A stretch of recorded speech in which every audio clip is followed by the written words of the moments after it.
D.R. Hughley has responded to Monique. And it wasn't pretty. What are you doing, Scarecrow? You can tell a lot about someone based on the way they actually handle controversy, based on the way they handle conflict. Because you have two type of scenario, right? Two type of people. When they're telling you what happened in their situation, and they would probably tell you, well, okay, the what, the why, the who, and the when, and the where. And then, after that, they will tell you how they feel about that situation. And then you have the second type of people, where they will start off with a narrative first, because their aim is to persuade the audience to what they're trying to say before even they tell you what happened. And when they're telling you what happened, their story tends to be a little bit blurry. They tend to, skip a lot of details. And then they would sometimes revert to insult. Now, meet the controversy between Monique and D.L. Hughley. Family is sacred. And we know that you don't cross the line when it comes to family. Correct. Right? I do DL's radio show. Yes. D.L. Hughley is not there. His team is there. And Shannon, we having a great time. Well, when we get to the end of the show, they say, Monique, you want to play a game? Well, I want to play. I said, sure, sugar. Let's play a game. And it's a game called Would You Rather. No. Okay? Now, Monique. Would you say your wife was your family? Is that considered family? Yeah. So your husband is considered family, Absolutely. right? Okay. So here we go. They said, Monique, we want to play a game of Would You Rather. Let's go.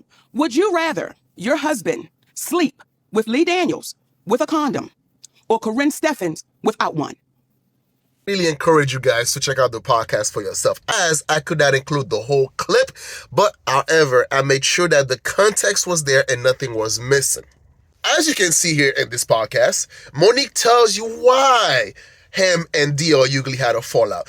She gives you the details. She gives you the premise, the context. All of that stuff is necessary for you as the audience to make up your mind.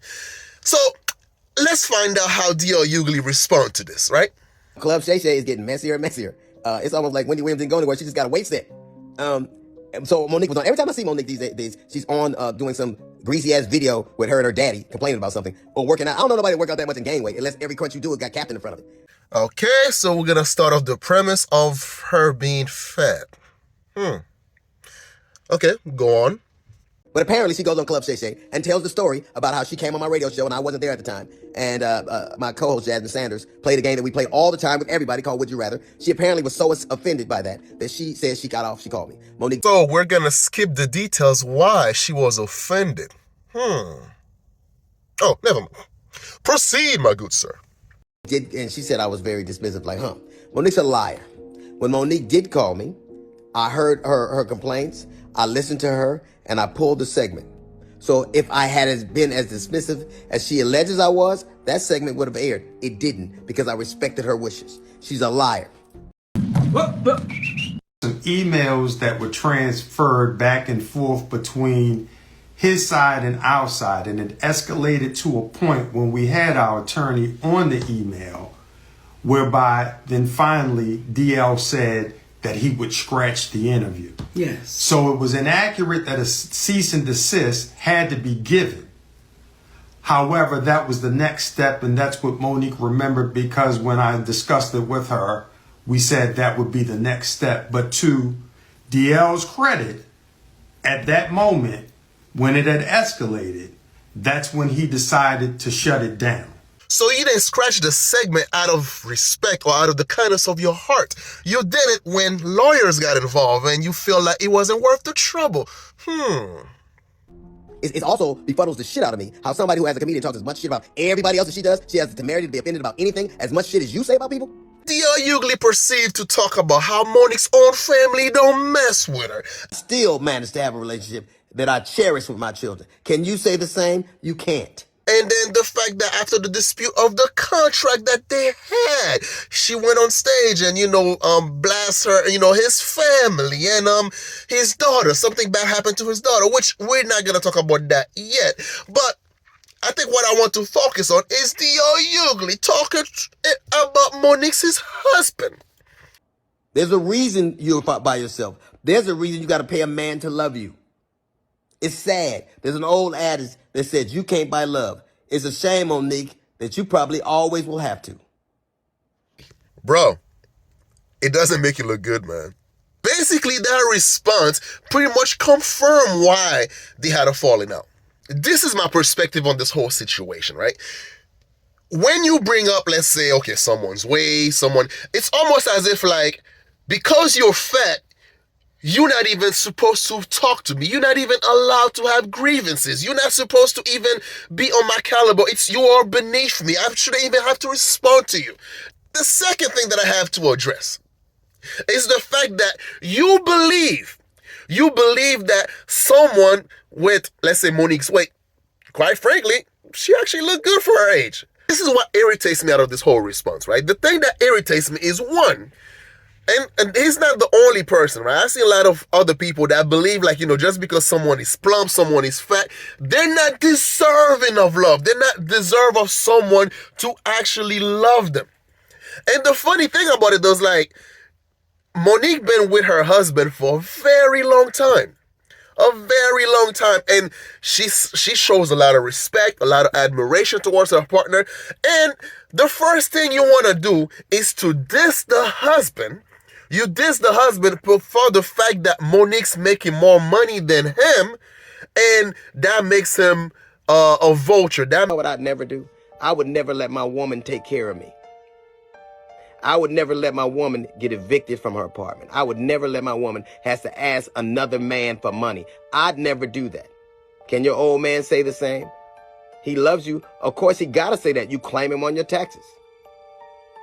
He's a dependent. He's sitting there with you right now. And everything. Because it ain't like he does anything else. Is it me or I feel like you're projecting? Because you pride yourself on being a provider and protector and this and so forth. And I don't believe your woman have the same admiration as Monique showed to her husband. A lot of you guys are paying top dollars to keep a woman in your life. And yet the woman doesn't feel the need to respect you, doesn't feel the need to show you the admiration. The woman is actually putting you through living hell.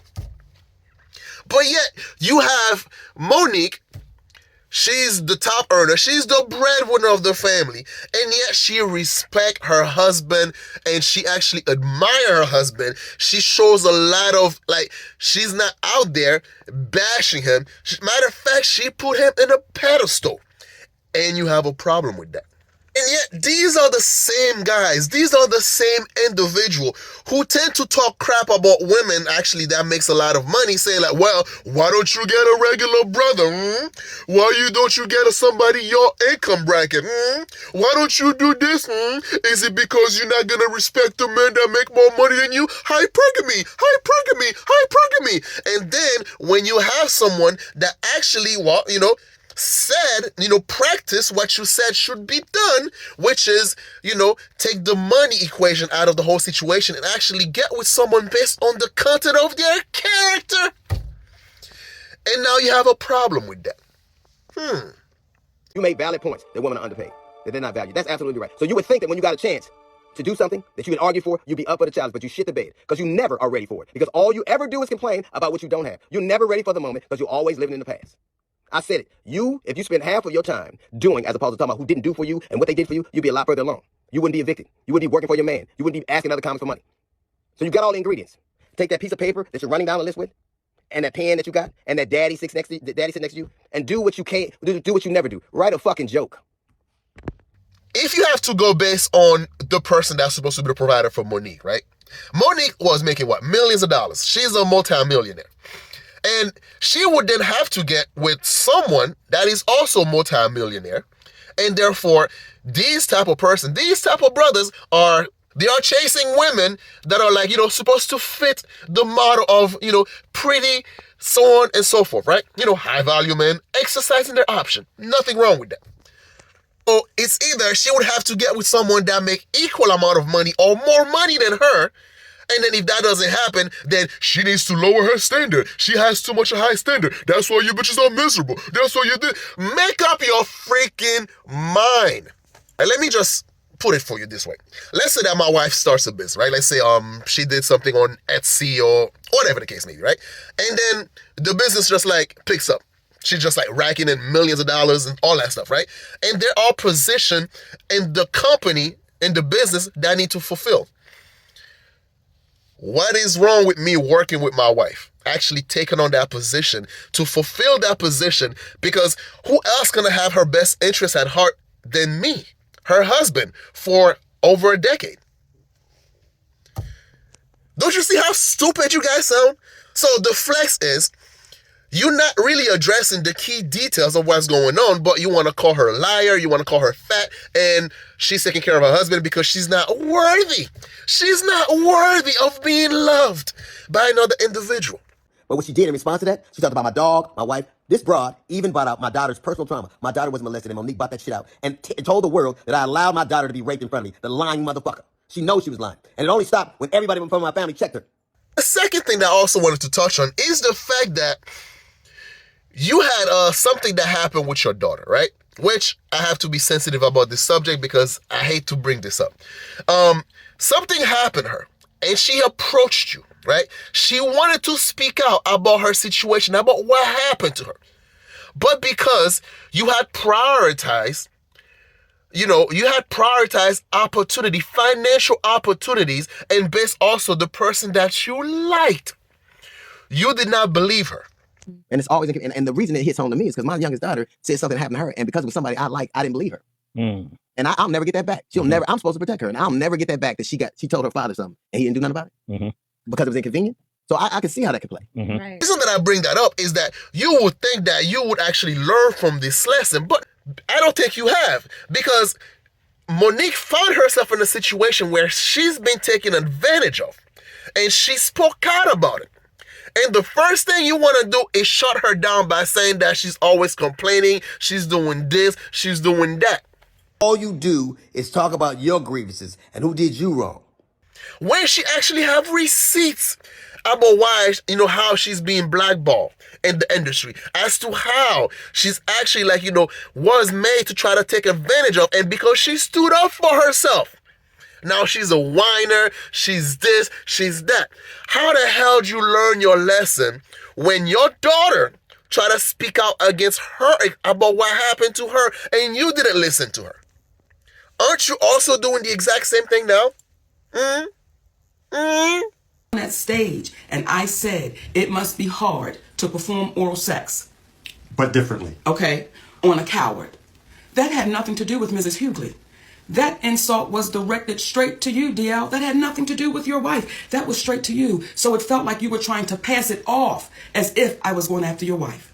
When it comes to your daughter, to the baby that you did a post about, you did an interview about, I didn't do that interview.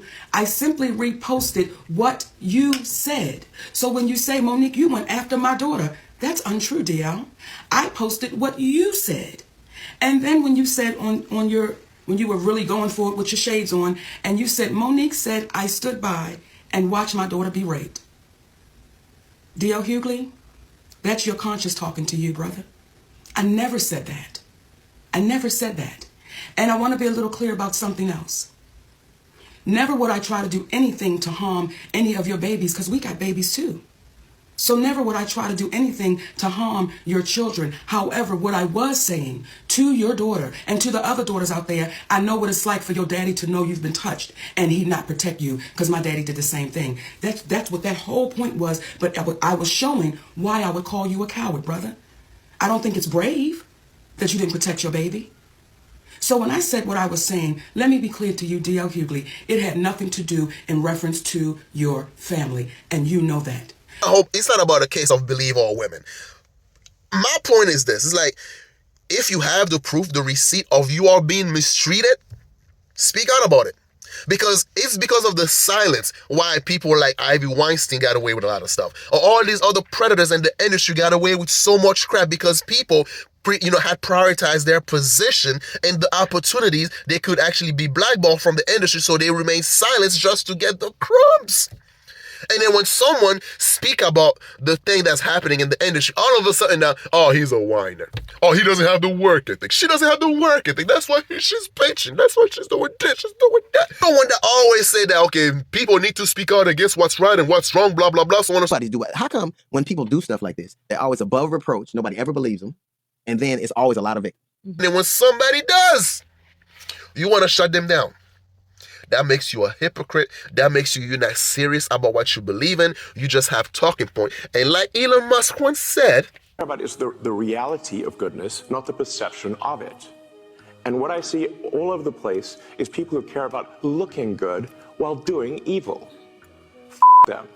So either you practice what you preach, or just don't preach at all. But anyways, I'm your host, That Haitian. So share, like, comment, and subscribe. Oh, by the way, thank you guys for subscribing. I really appreciate it. All right? Peace. Feels like D.O. Hughley's response to Monique kind of like proves a little bit of what she was saying about him, because the energy in that video was very much giving, you're a fat black woman. You don't have the right to speak on me. Just like Monique said in her interview with Shannon. Like, that was very much the energy. Like, he's insulting her husband, talking about she gotta pay for love. Like, he's mad. And I feel like even when the comedians responded to Cat Williams, they didn't take that tone, right?